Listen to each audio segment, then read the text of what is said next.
welcome and good morning, good afternoon, depending on where you are.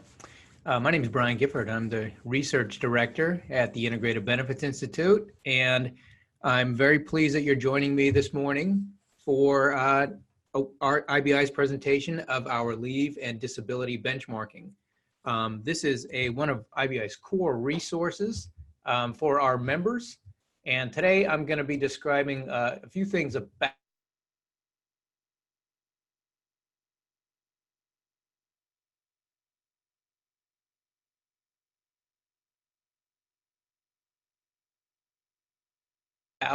the research.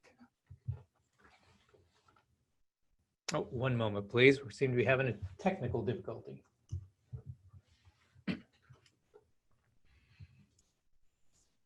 Okay, so I'm going to talk about IBI's basic business case for a healthy, high-performing workforce. And I'm going to then discuss specifically how absence, disability leaves, and job performance fits into that view. And I'll do that specifically with reference to IBI's disability and leave benchmarking program. I'll show you a little bit about the data itself, and then we'll jump into a demonstration of the online interface, which includes both the industry summary reports, which are the main benchmarking product, but also I'll show off some of the analytic capabilities by showing the database query tool. Again, our reports are one of the main benchmarking products that we have. Some of you may have already seen those, but the data that we get are really actually quite rich, and we can use those for any number of things.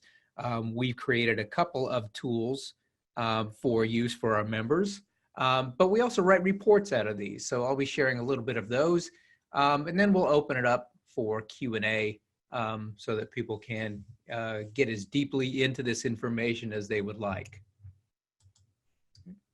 So a little bit about IBI. Clearly, you've all heard of IBI since you're on this webinar. But from IBI's perspective, we're a national nonprofit organization focused on workforce health and productivity. What that actually means is that we are the hub of a network of benefits professionals, consultants, VPs, managers, and directors of benefits, all of whom are looking at ways to help improve the health of their workforce and therefore improve the health of their business.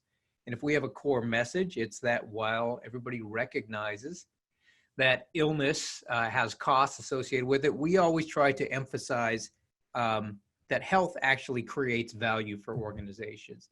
And it does so in a really simple way. When IBI talks about healthy, high-performing workforce, we mean people who are healthy enough, feeling well, ready to work, ready to do a good job when they're on the job, and do all the things that people, in fact, hire them for.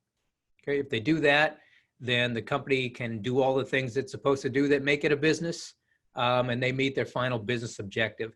This is a really, really simple model. And in health and productivity, I find that we still don't always discuss our value proposition in this way.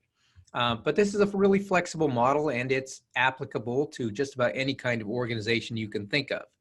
You can think of schools where the outcome is supposed to be, for example, children reading at grade level, children graduating on time. You can think of hospitals where people are getting good, high quality care. You can think of for-profit businesses that are selling things and making things. It's really a flexible way of looking at it. So ultimately, what we always want businesses to do, and what we hope businesses will start to do, is start thinking about the health of their workforce and linking it back to the kinds of metrics that they actually use to manage their own business. So if companies are really tightly focused in their human capital management systems on employee turnover, we always want them to think about, well, what role can a healthy workforce play in minimizing turnover? If customer satisfaction is the kinds of things that the CEO and the chief operating officer are really concerned about, that's where you should start thinking about your people strategy and how health can either make that more effective or illness can make that less effective, and so on. Now, again, these are really simple models. Every company has its own preferred business metrics. But there are reasons, perfectly good reasons, why a lot of companies don't put these things together, and that it can be really difficult. It can be really difficult to understand how a person who is adherent with their diabetes medications, for example, or their diabetes treatment plan that their doctors put together, it's really difficult to show how that actually translated into a better supervisor evaluation, and how showing more performance on the job actually increased customer satisfaction for a specific work unit, and how that finally flowed through into greater profitability. Business is hard. We all know that. Business analytics are hard. So in the absence of being able to pull all of this together, we focus in our field of health and productivity, and IBI is no different. We focus on absence and disability leaves. And if these metrics are a second best approach at health and productivity, they're still really quite good. They're good for any number of reasons, one of which is by the time we see somebody taking time off from work for illness, we know something really important about their health. Okay, so it's a lagging indicator. And we know something about how well they're being cared for. We all know that absences, lost work days, average daily wages, things like that are a key measure of productivity in an organization and larger. And so by using absence and disability, we really finally now have that bridge between people's health, how they're being cared for, productivity, and ultimately business performance. So again, it's not everything. And ultimately, we want companies to focus on the things that they actually use to measure how their business is being run. But in the meantime, you can make very powerful business cases using absence and disability leave. Okay. And that brings us to IBI's tools and resources. How do we actually, again, as an organization, focus on research, focus on education, focus on data and tools? How do we actually support that business proposition of the healthy workforce? And again, we try to get it, our tools and resources really try to get at four main questions in really broadly speaking. And of course, since we're talking about disability and leave benchmarking today, the most important question, or the central question for that program, is going to be, if I'm an employer and I offer short-term disability, long-term disability, and so on, or I'm thinking about doing it, I want to understand what is really a common set of outcomes for those kinds of programs for companies in my industry, perhaps of the same size as me. How are these programs performing? Okay. Now, again, we have any number of other important questions. If we wanted to look at programs discretely, we can do that with benchmarking. We can also pull them together for an organizational view. Once we've talked about illness and its impact on business, we haven't really said a lot. There's no management strategy for illness. There are management strategies and guidelines for specific kinds of conditions. But again, our benchmarking data actually feed into a lot of these different products that IBI actually focuses on. So finally, this issue of what can an employer do about any of this, for the longest time, and I won't say much about the medication adherence savings calculator. It is out on IBI's website. But again, think of IBI's position as the hub of this network out in the market, connecting employers, suppliers, experts throughout the field. When we start thinking about what employers can do to try to manage health and productivity in their workforce, understand that our data and tools really make the basic business case. And we depend on experts out in the field to come up with these solutions, either business to business in terms of employers communicating with one another, or employers working with their partners.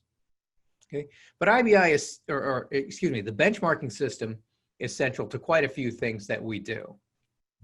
So let's now really get into details. When I talk about disability and leave benchmarking, think of this as a really large data set that reflects what goes on out there in the market for disability and absence management. Essentially, what happens is there are, I think at this point, 17 companies that actually provide their books of business for different kinds of programs to IBI. And think about why they might do this. IBI has been benchmarking since about 2007. And at the time we put this program together, competitors out there in the market wanted to know what's going on for the market at large, not just in their book of business. But they are competitors and they don't really want to share their information with one another. That's perfectly reasonable. So if they don't trust each other with their information, they do trust IBI with their information. So for about the last 12 years, we've been collecting claims data and leave data from 17 different organizations, tens of thousands of employers' disability policies, millions and millions of claims. Okay. And the information we've been getting include claims from employer-based or employer-sponsored disability policies for short-term disability and for long-term disability, for companies that are having their Family Medical Leave Act leaves managed by a third party, and for workers' compensation. Okay, so we get all the data from these providers, again, tens of thousands of employer policies, and we use that to create industry-level reports to answer any number of questions. Some of these are really basic around the incidence rate, so how many claims can we expect to see for a company in a specific industry? How long is the average leave? Of course, that's the productivity loss component. That's going to drive a lot of the costs. What are the reasons that people tend to take on leave? If we're talking about short-term disability and long-term disability, it can be diagnosis. If we're talking about Family Medical Leave Act, it can be really basic reasons for leave. For example, bonding with a new child, caring for a family member, an employee's own health reason. And finally, when we think about employers, we think about the financial costs of leave, particularly the wage replacement rates, if it's a paid leave, but also if it's a workers' comp leave, medical and pharmacy costs, other kinds of costs, legal costs, and so on. And in some respects, we also want to talk about how do claims end. So we're talking about short-term disability. How many people are going to the end of their benefits eligibility? How many are going into the long-term disability system? If it's a long-term disability system, how many people are coming back to work? How many people are gone for 2 years, in which case they're probably a good candidate for Social Security disability insurance? And then finally, how many of them actually do end up in the Social Security disability system? So we get a lot of information out of what is a really basic set of reporting claims, just to answer those kinds of questions.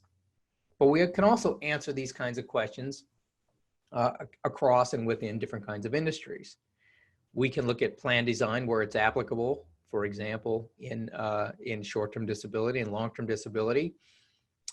We can also look by company size, self and fully insured designations. I've already talked about looking across diagnoses, but we can also look at claim outcomes depending on the claimant's work state. And we can also split it up by age and sex. So it's quite a robust data set in terms of what it contains. It's also robust in terms of how much data there actually is. And so 2018, we're always about a year behind in terms of benchmarking. We want all of the data providers to have an adequate opportunity to fully finish off their books for the prior calendar year. But 2018 is, just in terms of the volume, the largest data set we've ever had. So for example, we are looking at this year, 2 million short-term disability claims across over 40,000 employer policies, 60,000 long-term disability policies, family medical leave, quite a few leaves this year, 2 million. I don't think we've ever had more than 1.4, 1.5 million claims. And since we're always collecting 5 years worth of information on workers' comp, we have almost 5 million claims this year, reporting through 2012, I believe, through 2018.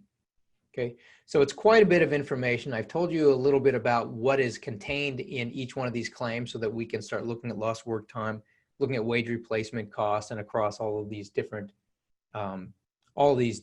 characteristics of employers and in characteristics of employees. Okay. So we have all of that data that we pull together.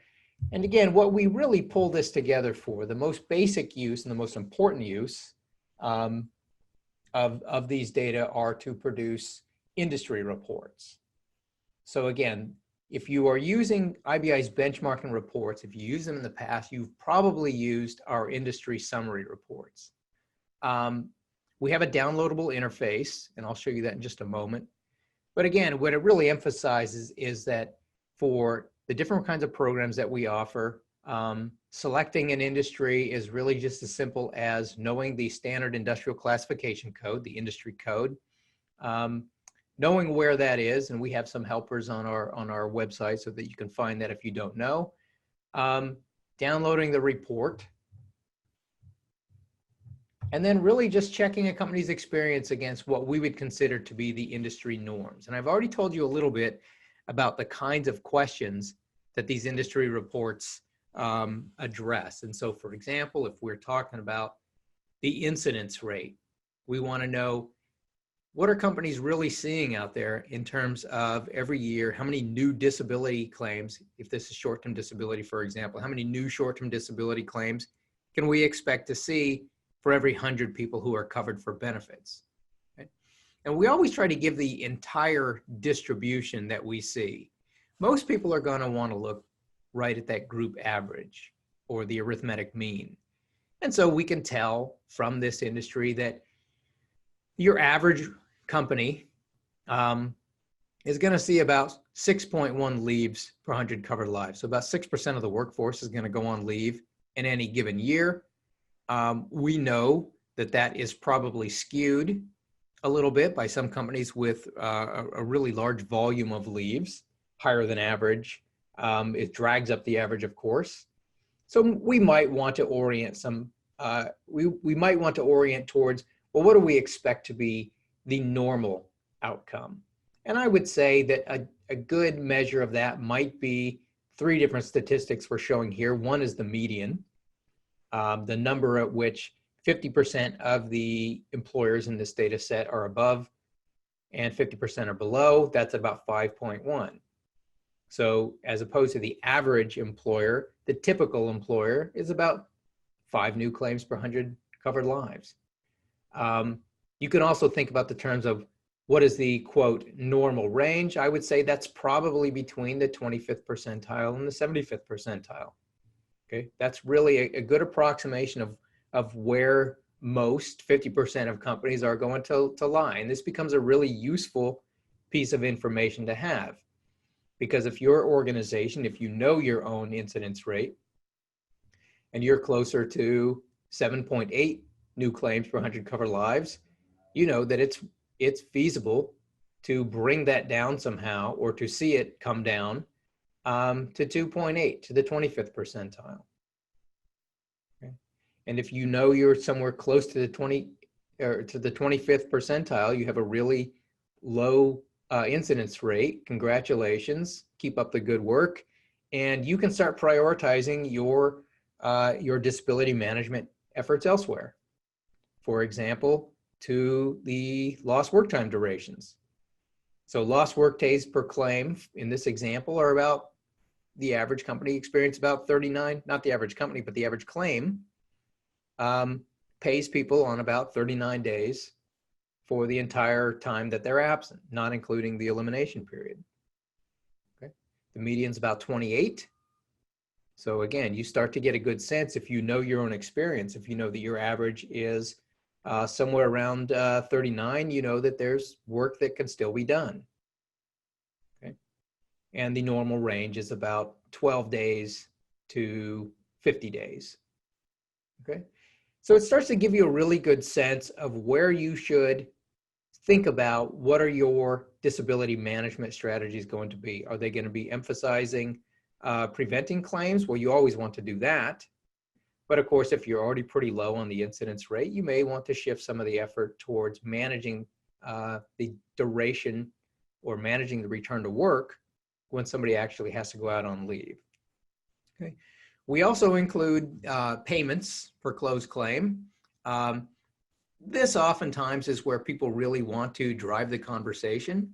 But if we're talking about short-term disability or long-term disability, really this is going to be reflective of duration, at least at some level. Yes, there are differences in companies by what they pay people. There are differences in the wage replacement rate. But really, this is a shorthand to help us understand the financial impact for employers. Okay. So again, the three main questions: how many leaves can we expect? How long do we expect to be without the services of an employee? And how many days are we going to pay them? And the total financial impact. That's really the most basic use of the benchmarking reports. Okay. But we also include a lot of other information. And so, for example, if we're talking about short-term disability, we can look at some of the drivers of different leaves.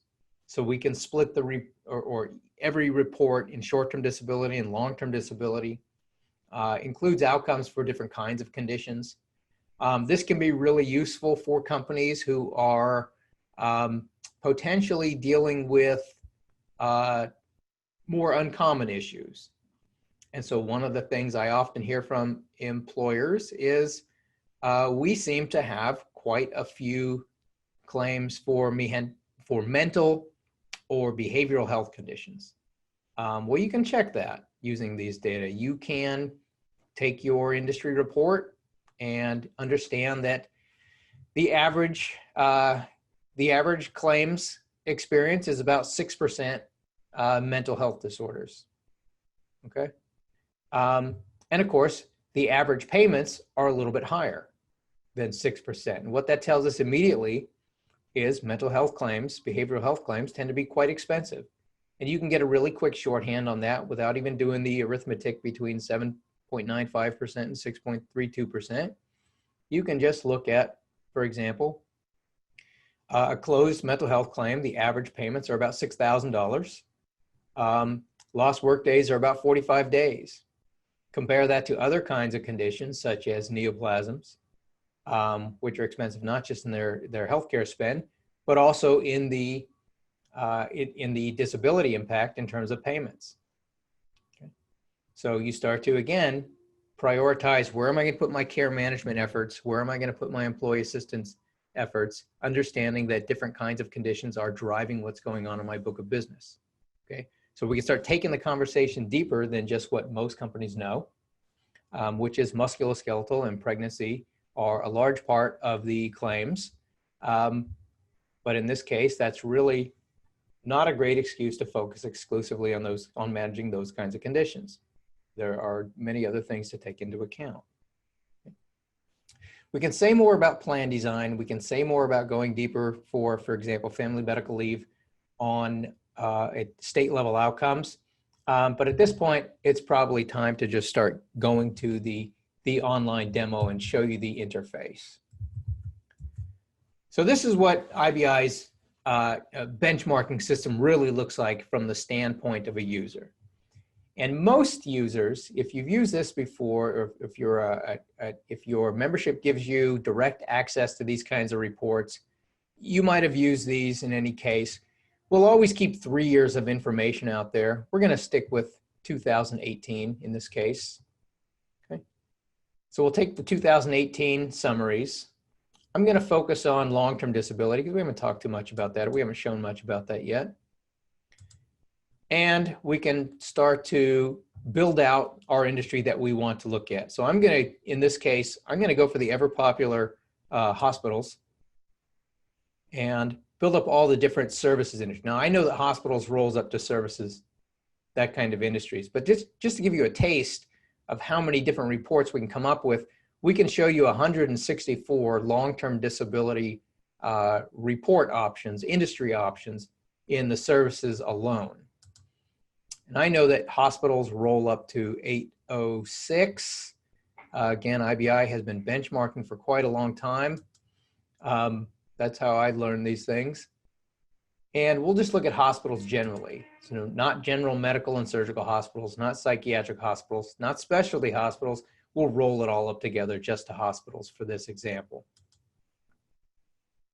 And what we're going to see, again, is a more detailed version of what I've already showed. In a PDF format. You can also get these in a CSV format if you want to work with the numbers in Excel. I find that they're a lot easier to see and understand in the PDF report, at least at first. So again, it really gives you the basics of the information. I showed you short-term disability before. Here we have the long-term disability options, and we really want to focus in on the kinds of incidents that are going to be what IBI hears as most value out there in the field. So new claims per 1,000 covered lives, per 1,000 covered lives in this case, not 100 for long-term disability. Again, the normal range is something around 0. There are a lot of policies that don't see any long-term disability claims. The 75th percentile is about 5.8. So somewhere between 5.8 and 0 is probably where most companies are going to find themselves. And if you're at 0, carry on, keep doing great work. If you are closer to the 5.8, you know that it's reasonable to get down at least to 2.5. That's quite a spread. But that some companies are finding themselves in around 6.5. Okay.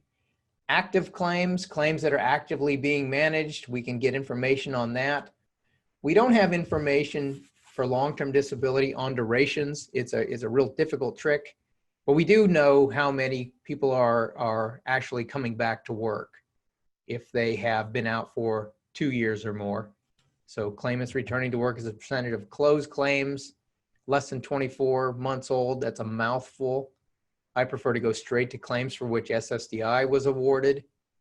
That gives you a good sense of how many people are probably not going to come back to the workforce at all, at least in terms of everything that people have learned over their career, all their experience, all their institutional knowledge is probably gone. 53%. What can we say about that, except that there are ways to manage that down as well. And finally, this issue of return to work. How many people in the return to work, how many people are actually coming back of all the closed claims? It's not bad. 1 in 3 people are actually able to come back to work. Your company might have different results. And one thing you should understand as well, I haven't emphasized this as much, is the depth of information that we have for a lot of industries. And so, for example, when we are looking at our incidence rates, we're looking at over 1,000 employers have the data that we need to contribute to that. When we are looking at payments for closed claims, we're getting about 1,500 employers who are able to contribute that information. We're looking at 14,000 closed claims for long-term disability. I talked a little bit about plan type. Plan type is a little complicated with long-term disability. Actually, it's not as complicated as it seems. There are really only 2 different kinds of elimination periods, 180 days or 90 days. So if you know something about your own policy, and you should, of course, but if you're dealing with, for example, a client, you know something about their policy, you really can find their elimination period. You can find their wage replacement rate, at least within the range, and figure out what we would expect to be in terms of once a claim occurs, how much is it going to cost? What are the chances that it's going into long-term disability system? What are the chances they're going to return to work, and so on. So quite a bit of information just in these basic industry reports. Okay. I also told you about the the database query tool. And database query tool right now, the most current year is 2017. We ought to have 2018 loaded in a couple of weeks. But what this really does, it gives you the opportunity, one, to make a much, quite frankly, a quite slimmer report. So we can zero it down, for example, if we're looking at short-term disability, just to the metrics that we want to look at. But we can also do something in terms of covered lives if we're talking about incidence rates. So I may be only concerned with hospitals that are on the larger side, and I think most hospitals will be. I'll select my hospital industry. The interface is a little nicer, quite frankly. I can go straight to the health services instead of having to scroll through lots of different lists. pick hospitals, and we're on our way. Now, what is actually going on is, whereas the PDF reports, the industry reports are actually all completed and ready to go when you get them, database query is actually calculating new results every time and repackaging it in a familiar and tasty format. So if we're just looking at short-term disability, how many claims can I expect to see for hospitals that are at least 1,000 people? We know again that the typical normal range for hospitals is between 6.5 and 11.9. We know that the median is about 9.3. That's for active claims, excuse me. And so again, if we know our own outcomes, we know our experience is closer to 11.9. We know that it's feasible to get down to 6.5. 25% of companies are at least that low. And we can start setting up our own priorities for putting in place systems that can help keep people off of disability. And again, that's for incidence rates. A much deeper set of variables or characteristics that we can stratify if we're looking at the claims outcomes. So we might want to look at lost work days per claim, payments per claim. I'm interested not just in hospitals, for example,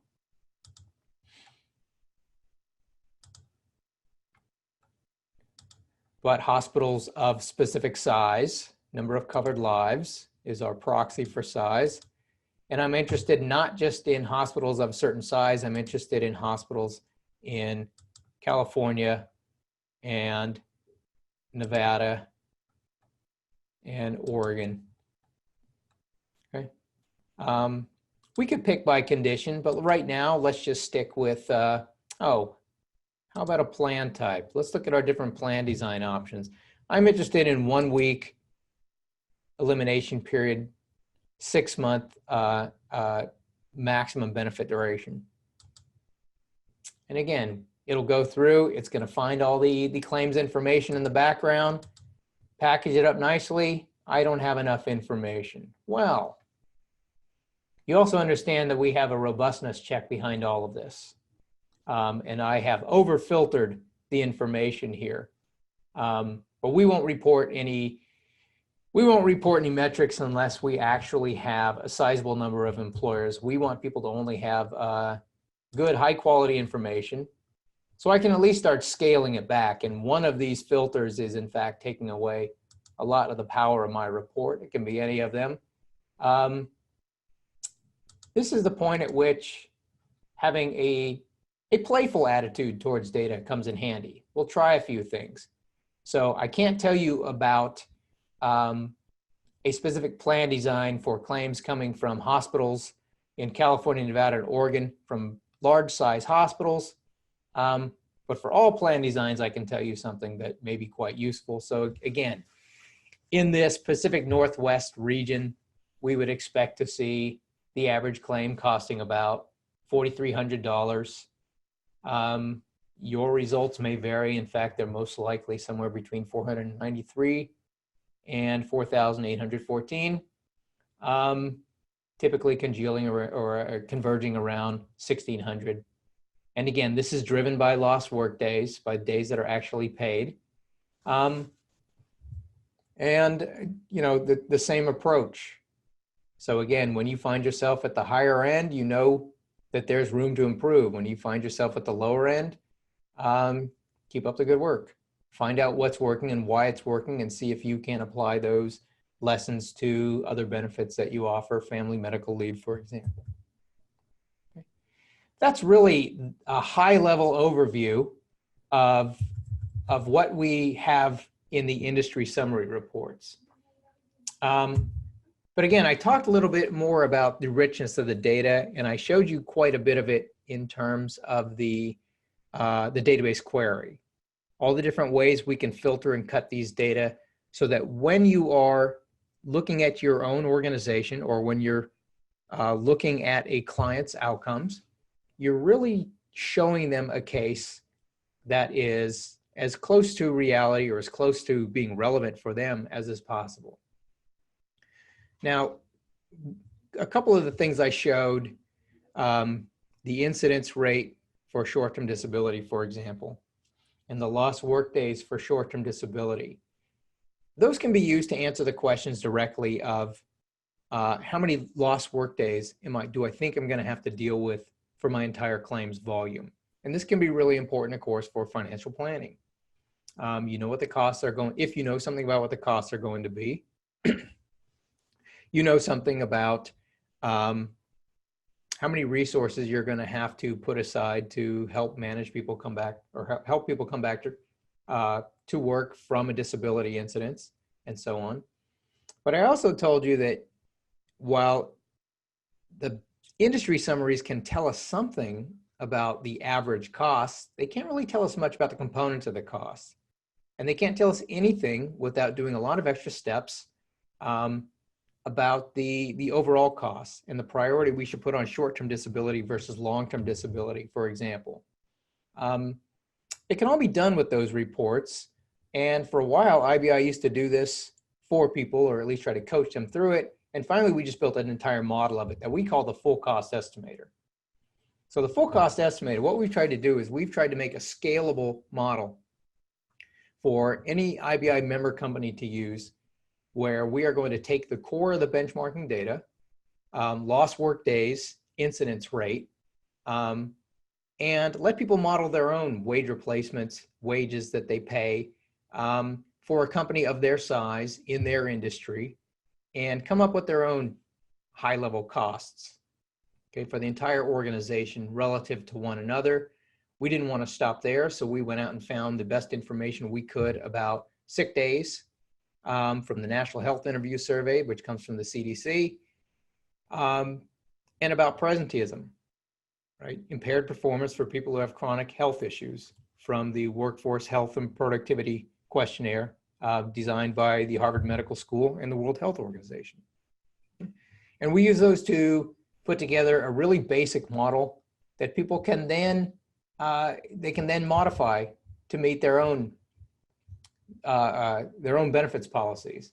And so, for example, if we wanted to stick with hospitals, now we're in the NAICS system. It's an offline conversation why we do that. This tool, it's an online tool. It's available for all IBI members. I won't go too far into it unless we have a little more time. But it's the same approach. You find the industry that you want to use, 622 for hospitals. You put in your head count. How many companies do you actually have? And you can modify any number of things that are actually going to impact the overall experience of lost work time, but also the cost of lost work time. And the nice thing, or one of the things that I particularly like about this tool, is you'll not only get benchmarks, but you get benchmarks within benchmarks. So when you've selected 622 and you see 85% of employees in hospitals are full-time, that comes from the Bureau of Labor Statistics. When you find that 50% of hospital employees are eligible for short-term disability benefits, it might be different than your firm, but you understand at least that the average or the average hospital worker, half of them have short-term disability benefits, half of them don't. And that's, of course, going to impact the total cost and the total experience or short-term disability experience, okay? So to me, this tool is really, it's benchmarks, but it's benchmarks plus. It gives you an opportunity to create a use case that is very much like your own organization in terms of the different kinds of policies that are going to impact outcomes, okay? And what does the FCE give you? It'll give you the full roll-up for sick days, short-term disability, long-term disability, FMLA, workers' comp, and presenteeism, days equivalent for people with chronic health conditions, their impaired performance on the job. And again, it's going to help you set priorities for what's really driving illness-related lost work time. Okay. And we also roll up the costs. And again, this is where being able to adjust for your company's wage replacement rate for disability, or for short-term disability, long-term disability, the proportion of people who are actually eligible, and very critically, your salary band or your average wages for your company. This is where it's going to be really important and really give you a good understanding of what's going on in your company. And again, benchmarks within benchmarks. So for every different kind of way that illness can impose costs on your business, we tell you how we came up with that number. So for example, the workers' comp results, we'll tell you that according to OSHA, from our model, we would expect there to be about 572 active claims with lost work days, about 595 without lost work days. This is for hospitals. Okay. We'll run you up the total average days. We'll also give you a couple of different ways to talk about lost work time. We know when you're talking, well, we always assume when you're talking to the CFO, costs are going to be paramount. When you're talking to operations people, of course, how many full-time equivalents are you carrying, paying them, and they're not doing work? It's the equivalent of 77 missing employees who are being paid. Okay.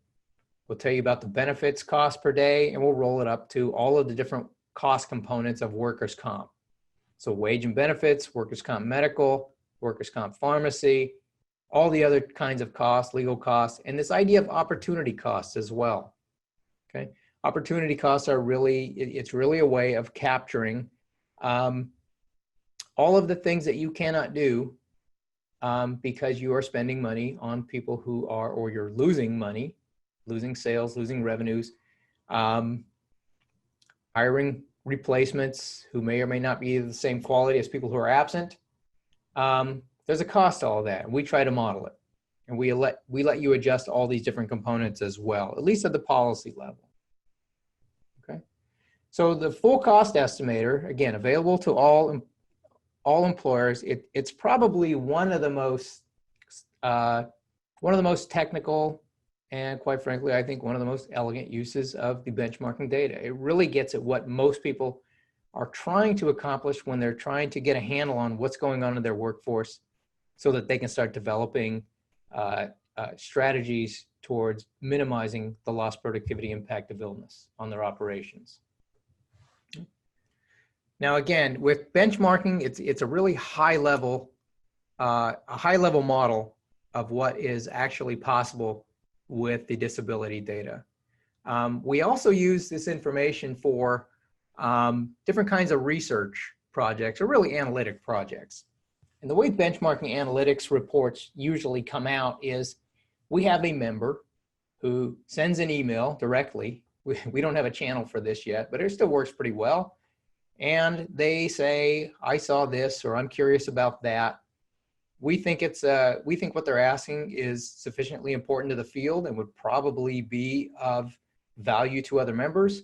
So we'll try to do maybe a deeper dive on the information. And so, for example, a recent one we did, someone asked, in light of a report about a public-private partnership for different kinds of cancers, what actually goes on right now in terms of disability leaves for these kinds of cancers that are being focused on by this group in San Francisco. Okay. Well, we had that information. So we were able to say, for the 5 different kinds of cancers that this group was thinking about, plus other kinds of cancers, plus non-cancers, we were able to pull together using just the benchmarking data.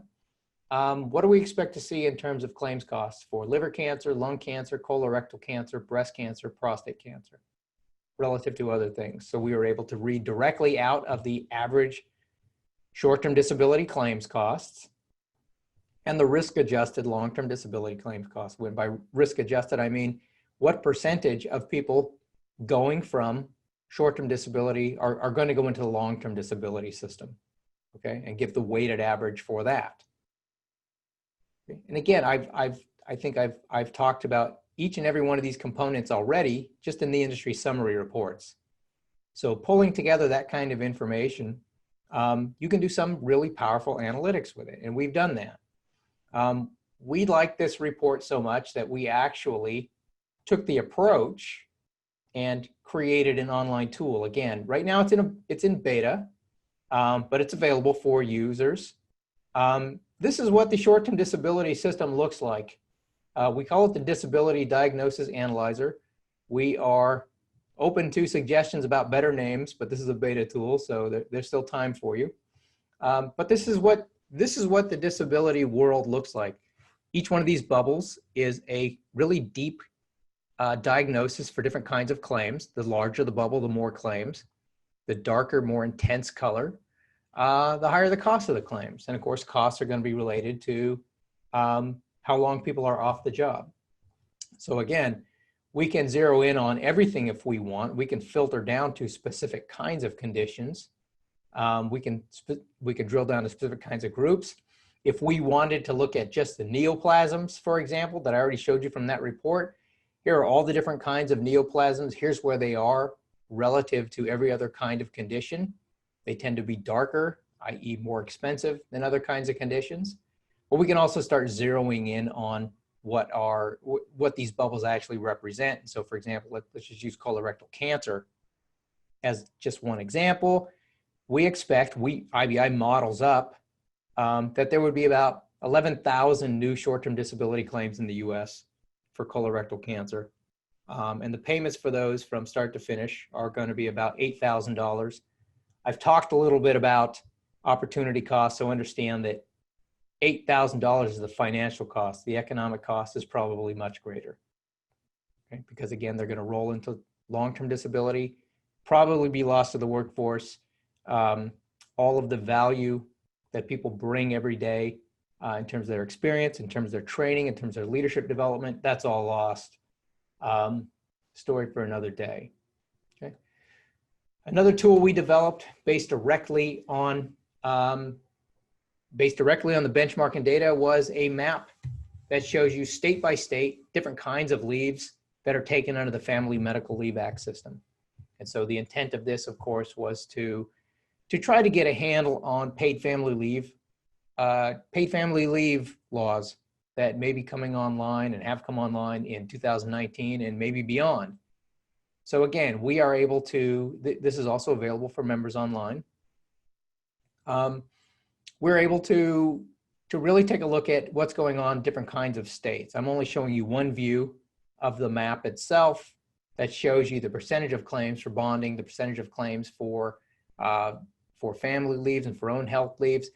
But get online, take a look at the tool. It also shows, for example, the durations of Family Medical Leave Act. There's no cost component to Family Medical Leave Act, but I just showed you in the full cost estimator that we can assign an economic value to it.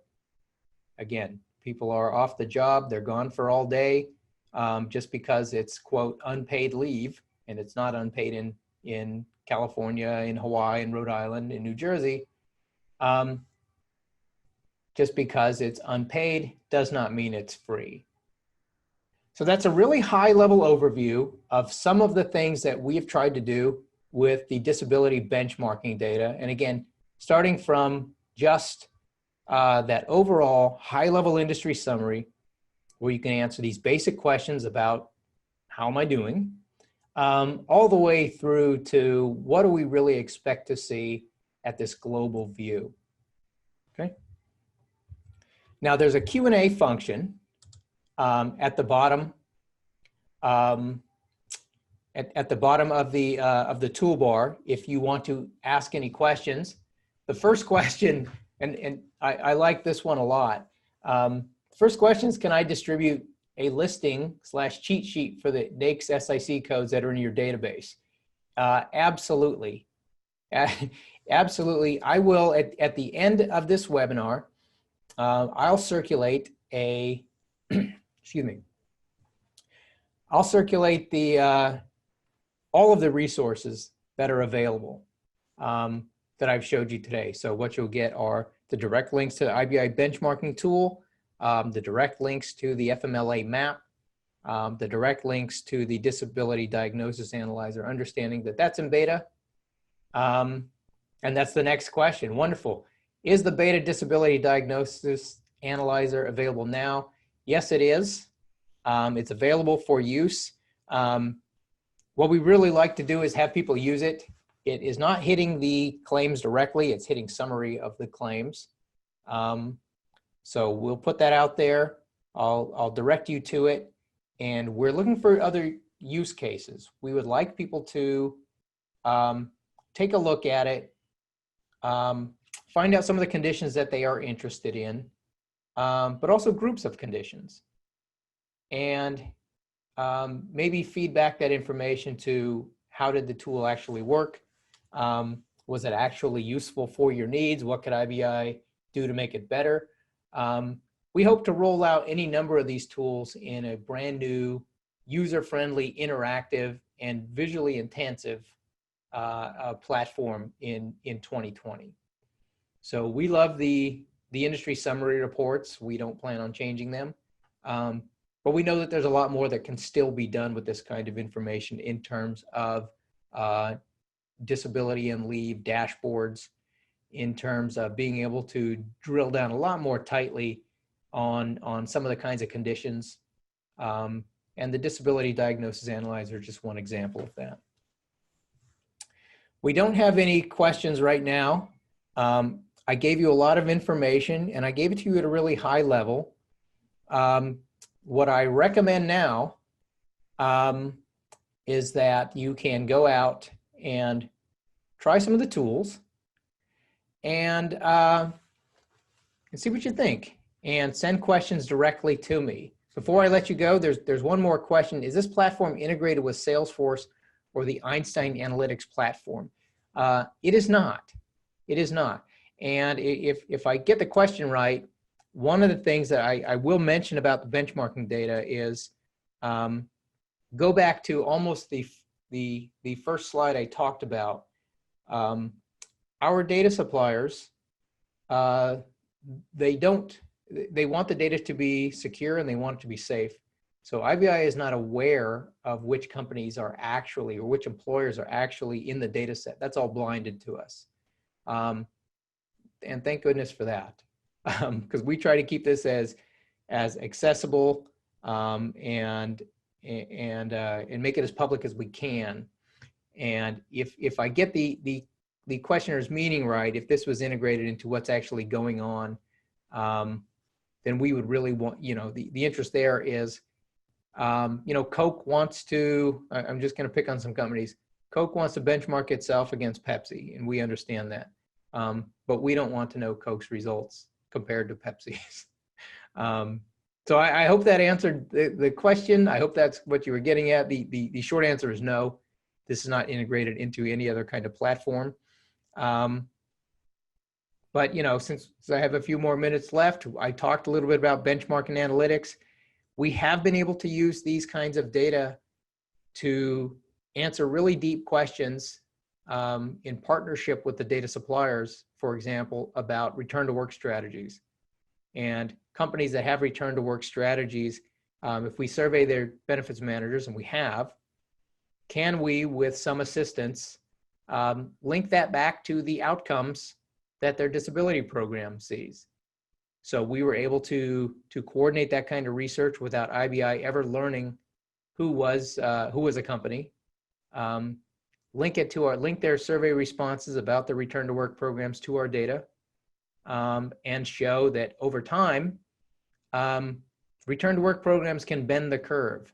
So if you have really high disability durations and short-term disability, for example, having different kinds of return to work programs can help that year-over-year growth be a little bit slower than what it might otherwise be. So I'm always surprised and pleasantly surprised to find new use cases for these data, which again, going back to their origin, are really collected for that very simple use case of how is my short-term disability program performing compared to my peers in my industry? Well, that's, I think, sufficient for now. Again, please use the benchmarking reports.